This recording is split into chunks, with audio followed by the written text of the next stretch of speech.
groups. Like, the LCK is historically known for dominating the world's group stage, and a lot of that comes from just clean, disciplined gameplay. Normally, when teams come onto the big main stage, you play a little bit more reserved, you show more respect, and that actually plays into the style that many LCK teams actually thrive and find a lot of success with. They also have a lot of talented players. In particular, you just look at this Gen.G roster, and this is the same roster that was at Worlds last year. This is the same roster that you just identify internationally. Like, it is a well-known player base, and yeah. I think that you have to always show respect. I mean, the player I'm going to give a lot of respect to is Ruler. He has spent literally his entire pro career on Gen.G, aka KSG, aka Samsung Galaxy. Like, they've just rebranded constantly over the course of it. Ruler's entire career has been there. And for that entire career, he's been like top 4 AD carries in the world, if not #1 at some cases, like when he won the World Championship back in the day. So he is always a player to give respect to, and it really means that we're expecting Gen.G to be a very, very bot-focused team. It's going to be about Ruler. He's the man to watch. On the other side, it means that we are expecting the Ale show. We're expecting LNG to be focused around top. Aha! Yumi ban! Not first picked. I just was reminded, Freak, of the fact that Vedius owes us dinner. Oh, yeah. Or at least me. I said I was in. I owe you won. dinner, yes. But I'm sure I'll find some clever wager to get it back. In any case, the Lee Sin priority is going to come through for LNG. You imagine this is going to go into the hands of Tarzan, a very capable and well-respected jungler, pretty much throughout the entire world. Some even consider him the best jungler, depending on who you ask. As Gen.G answer with Renekton. I mean, I feel like he's been gutted enough that he really shouldn't be a blind pick, but we know that it is a comfort pick for Rascal, that's for sure. And they at least gave him back, you know, reducing the animation when you're in power W stun, and gave him back because the nerfs, like you're saying, hit him really hard.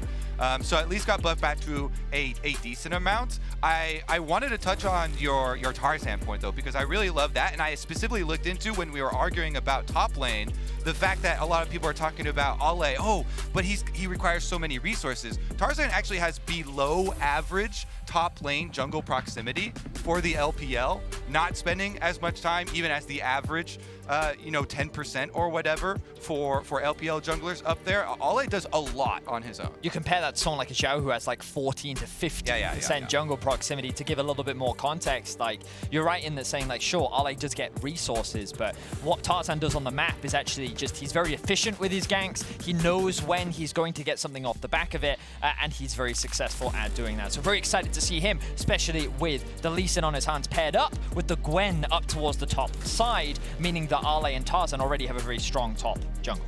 And that's the matchup I was wanting to highlight, is the fact that you're going for a different kind of a look. Once the Gwen took the early game E attack speed nerfs, she's not much of a lane bully. She scales incredibly well. I think she is probably the best top laner win condition of top laner win conditions. She will just carry a game from 3 items onward. The question is, can you get there?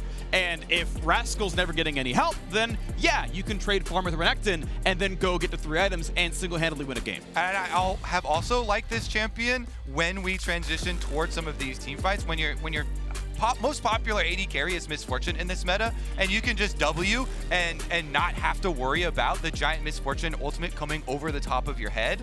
Feels so nice.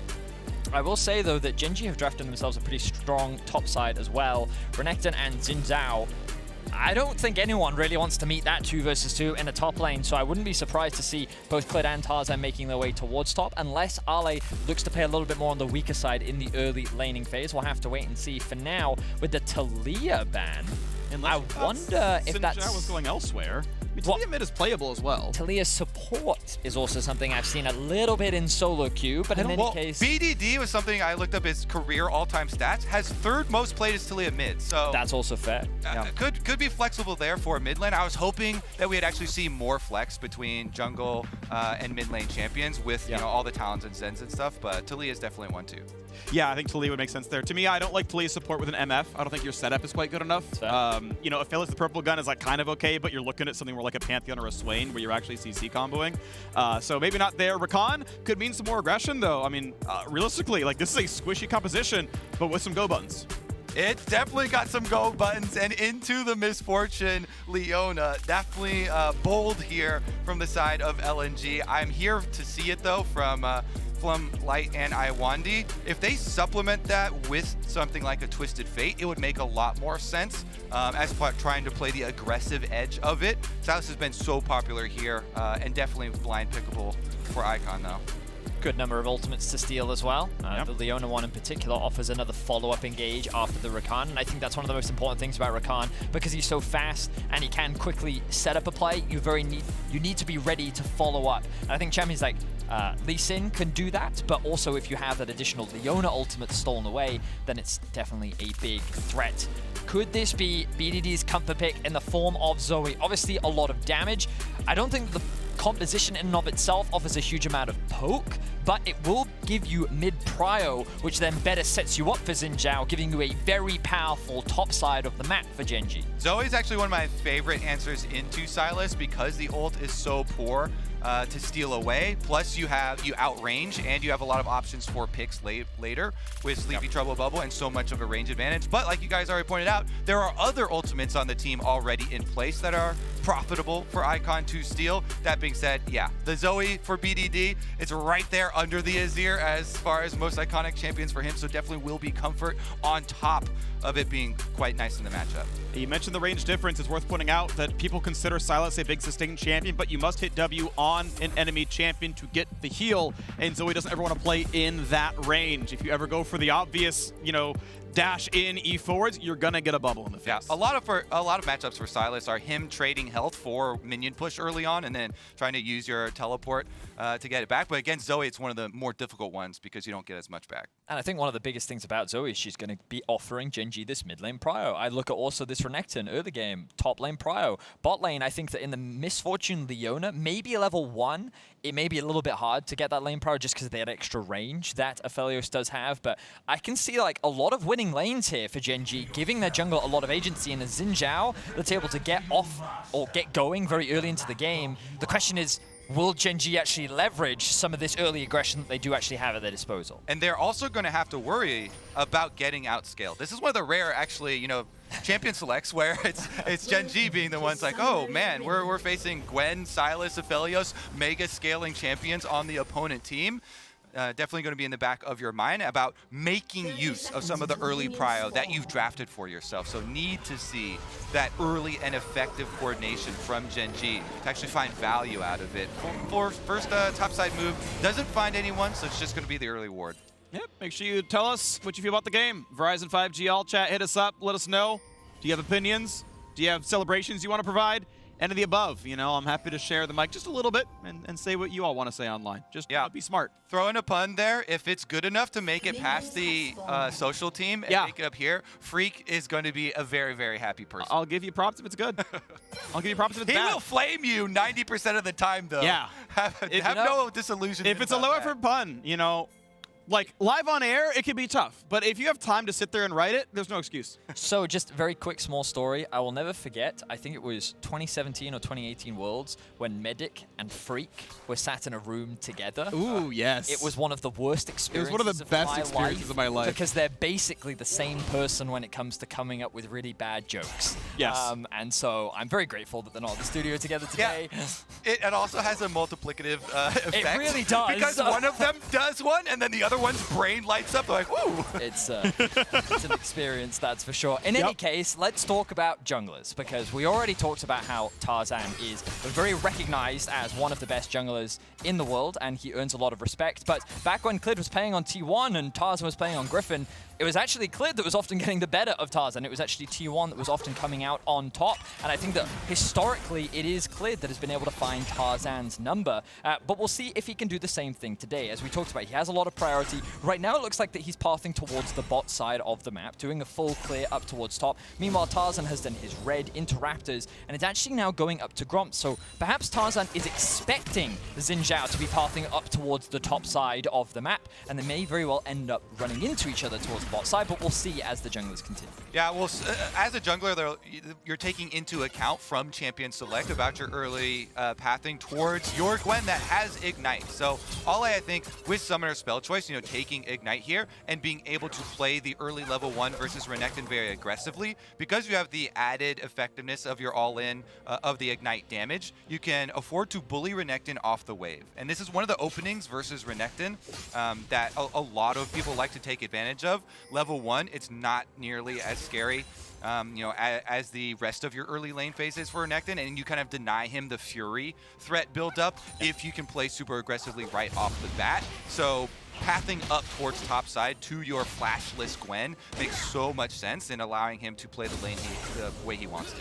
Interesting choice here. Tarzan went for a very top lane safe path. It was Red Raptor's Gromp, late blue, and then covered top as the tower crash came in, because the level 1 didn't allow them a deep ward, so they couldn't track Clid. They didn't know if Clid was going to go for a, you know, punish the level 3 top lane dive play. So ended up kind of skipping a camp. Like, now he's on Wolves, now he's on his way down. But generally speaking, I think Clid has, you know, a bit better jungle pacing based on the fact that Tarzan kind of play a pretty safe line. Yeah, I think you summarized it really nicely, Kobe, and like we talked a little bit about it in draft. I was concerned because I think that early on Renekton can get this priority, but thanks to this Ignite and thanks to the way in which Ale is playing it, he has actually done very well. And you can see now that that wave is starting to bounce back towards Gen.G. Do have information as to where Tarzan is. This could be an opportunity for a top lane dive. This is a huge stacking wave. We can see that Icon has just gone back to base, and this could be a window where BDD actually looks to roam up towards top, and Clid could look to move with him. But I think that wave is going to crash into the tower a little too early, which means that a dive seems unlikely to happen.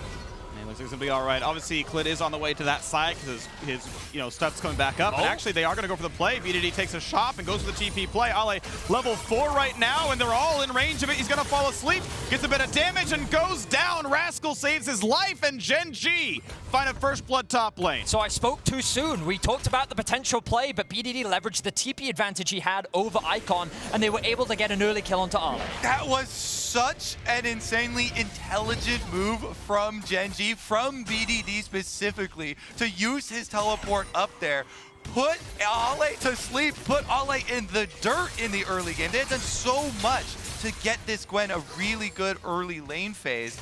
And yet, with the timing, with the information, seeing on the recall timer there and the deep ward on Krugs, they account for every member. So they know there is not that danger of the collapse, of the answer for the top side teleport dive there. Just really well done accounting for all your answers from your opponent. And BDD showing some class here, helping out Rascal on the top side, making that effective dive work out right before being able to reset. I mean, I also have to give so much credit to BDD because he forced Icon out of lane at level 4, right? He forced his HP pots low, he forced him to go back to base, and he forced him to use his TP early, and because of how well he played that 1v1, it gave him that window to leverage the stacked wave up top and then TP and get a really effective punish. So huge props to BDD. First game at Worlds, looking very good. Exactly. It's the two things you're accounting for. I push my mid laner out, get their teleport, and with our deep ward on Krugs, we see the enemy jungler. So all variables have been eliminated, and Gen.G on top of it pick up Dragon number 1. 700 gold lead, more than just the first blood there. You've got bot lane pressure, 7 CS lead for Ruler. Recall actually got to be a bit better as well since he got the serrated Dirk instead of what came on the other side. So yeah, that's going to be a nice power spike and feel good to keep the lane pressure going. And the Make It Rain poke has just like worked pretty well. Light and Iwandi just kind of stuck on a turret the whole time, giving the ability to help Clid constantly. They got the first dragon really early on as a result of that one. Get rid of the ward, and yeah, they can start pressuring a fair bit. Now Life, though, in somewhat of a 1v3, Clid may not be able to easily help, but nah, bot lane pressure's coming in. They can maybe kind of mess with Tarzan a little bit there, and we'll see if he loses any of the small Krugs. That's where most of the gold is. BDD also getting early move from mid, got the push in. This should be consistent for Zoe, again, especially the early matchup versus Sylas.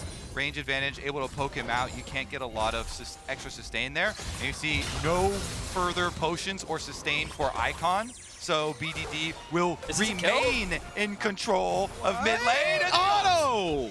Wow, nicely done. BDD sets it off so beautifully. Use the Stride Breaker slow to land them up at the last second and just works in so much damage. The entirety of the beginning of this game is encapsulated in the BDD diff. Yes, it is. It really is. This man is having a great game one at Worlds, and there were a lot of question marks around what Gen.G would look like. The footage of them the last time they played was not inspiring. We know that a lot of LCK fans are like, well, we believe in T1, we believe in Dom1, not so sure on the other two, but so far the other two have come out swinging as BDD really is showing the difference in mid lane as he finds himself a solo kill on 2 Icon. Yeah, just really well done from the early setup as well. Has the ultimates go in to finish him off. But when people always talk about the consistency and this team delivering, it is Ruler and BDD, the two carries, that are always referenced. Him landing another bubble here should result in another big chunk. And Icon hasn't gone for the Merc Treads yet. Could have avoided it, but went for ability power, which will give him more healing, but hasn't gone for the early defensive option that so many mages will do against a Zoe or a Syndra, where it's just so reliable. And now has to be respectful, lands a stun, gets the heal, but he's asleep. Minions are in the way, Rocket Belt helps, auto attack is gonna get it again! Oh, Icon, you gotta pay better respect, where's the MR? All right, there's a lot of fun you can have with creating nicknames for BDD off of his acronym, and I think a lot of them will be applicable here. He is smashing this game. It actually results in such a free objective as well. With the roam topside, getting Rascal ahead, then multiple solo kills mid, and having roam threat. It is an easy Rift Herald pickup. They already got the first dragon. It is just complete mid difference. It's one of the rare times where we actually see this in pro play, because like Chovy is a great example of someone that doesn't necessarily kill you a lot, but he puts a lot of pressure down. He gets a lot of CS advantages, but the fact that BDD has just solo killed Icon twice within what, 2-3 minutes of each kill is just, the gap in mid is massive. This is why in Champ Select we hit both points of it's a good matchup into Sylas, and it is BDD piloting the Zoe. Yeah, and the fact not only is he solo killing twice, he's TP'd out of his lane to kill someone else. That's true. Yeah. And then still solo kill. And look at the assist on that one. It's not like he got the 400 gold and snowballed that himself. It's like, nah, he's just completely better. This game is entirely mid-diff. All right, let's bring it back in here because there are scaling outs later for LNG. As we mentioned multiple times throughout this game, throughout the Champ Select. So Ale there on top side, farming up quite nicely on the Gwen. Bottom side has also been a bit of exchange of pushes, but Tarzan actually making a move mid. Icon really needed that stun to set it up. That might have been enough to punish BDD, maybe force a flash, but not going to matter. You know, tries to heal back up with the W. This time he will dodge the sleepy bubble and will dodge the paddle star. And he's able to get the cannon, so it's not too bad.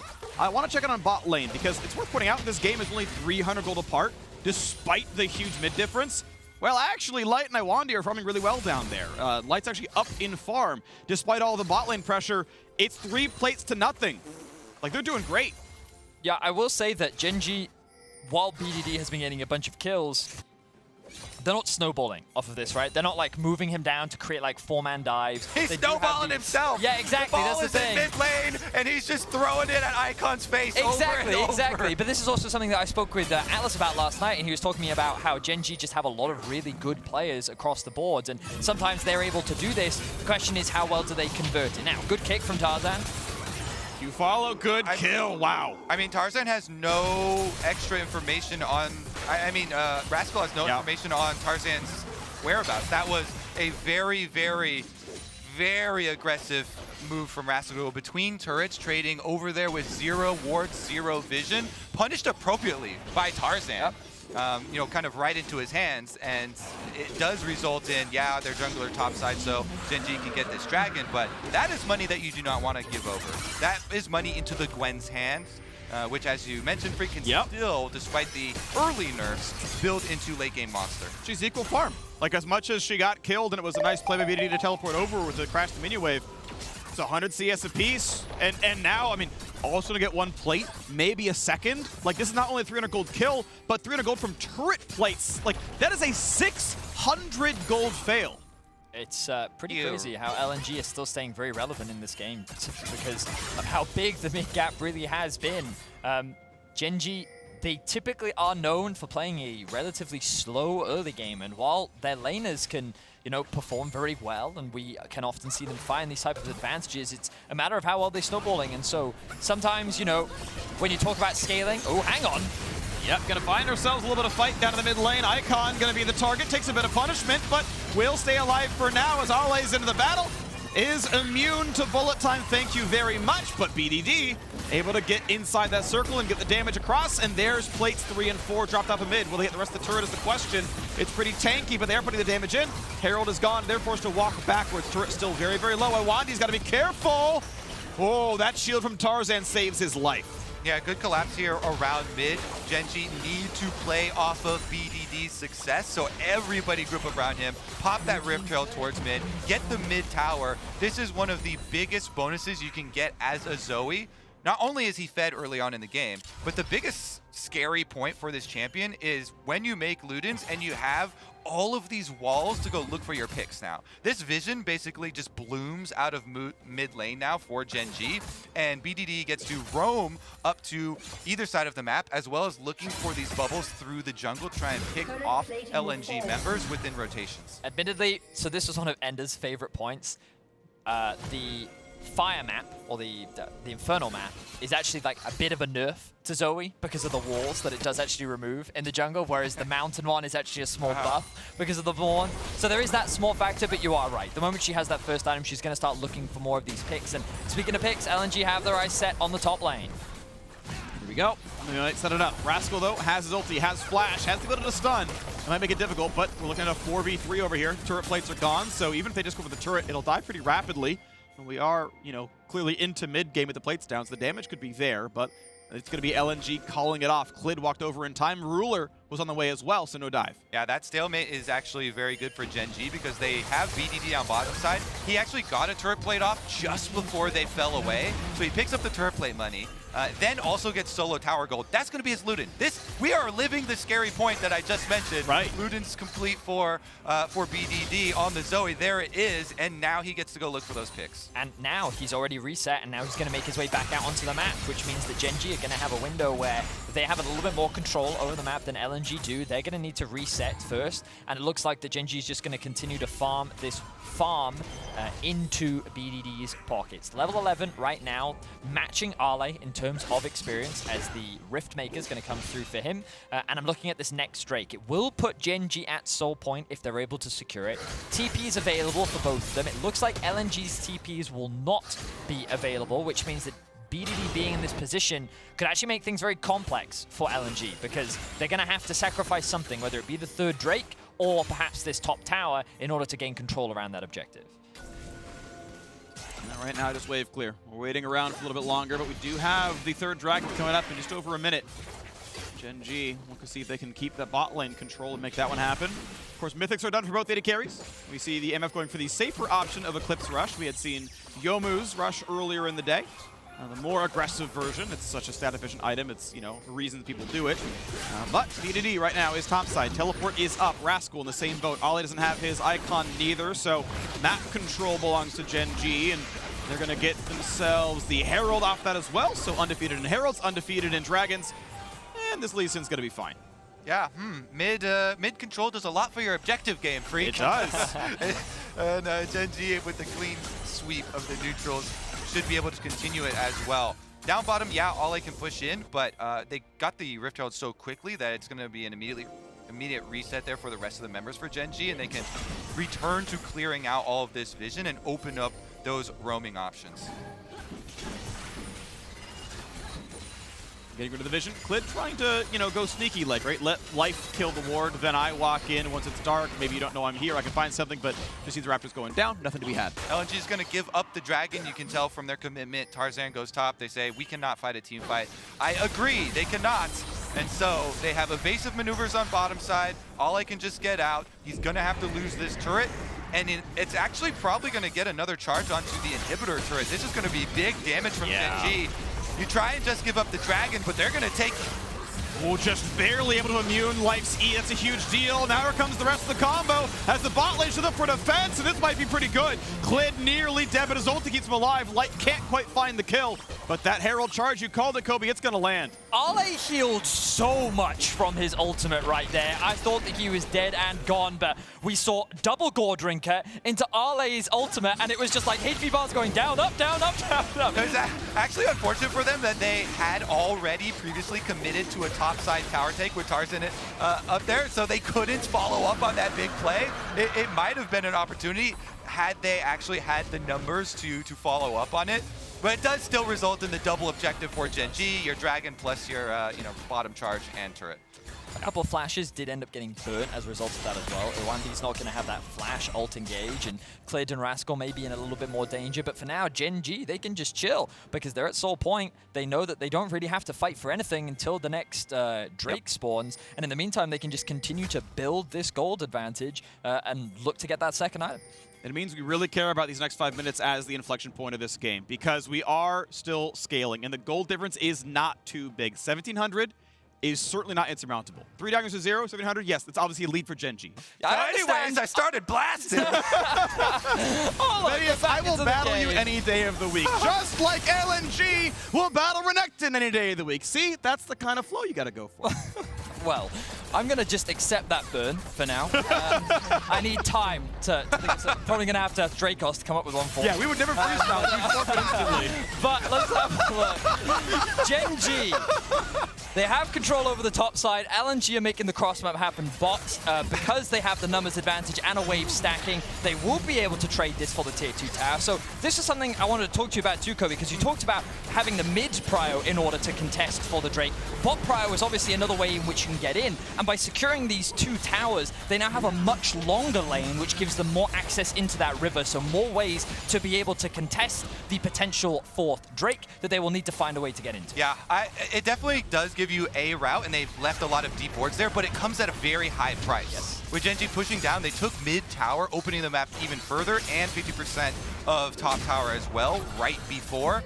So definitely a big price for them to pay, but these wards that you see on screen now during the duel are going to have a lasting effect, because when you have those super deep wards, then you have the safety for when you want to move in a minute later to prepare for yourself and place your next line. 3 minutes and counting. That is all I'm going to be focused on, is the timer until this Dragon Soul comes up. Obviously, in 30, we have the chance at a Baron, so that adds a bit more spice to the map, though it would be tough to rush down. Ruler is not on a single-target DPS build. The rest of his team aren't really single-target DPS champions, so it seems very unlikely to succeed at a Baron sneak. But Iwandi knows he needs to cross his T's, dot his I's, and more to the back of the pit to make sure nothing happens. I always love pointing this out because I just think it is kind of a BS interaction, but when you fall asleep from a Zoe bubble and Misfortune channels ult over the top of your head, Oh, yeah. Right, yep. you're going to die in your sleep. Guess what? It's like coded as a damage over time, so even though you're literally getting rained down upon with bullets, you just fall asleep and you take all of the damage and you don't wake up. So maybe we see that as a form of pickoff and follow-up. Okay. I always like that combination. Looking maybe he steals the Leona ult and forces the retreat, and we're just buying time and waiting. We're waiting for the recalls. The important thing for me in my head is how much gold does Ale have? He hasn't bought in a while. Like, is he close to Nashor's Tooth? Does he have to have his team buy time before he can get it? Blue buff attempt going on. Who's going to get the burst?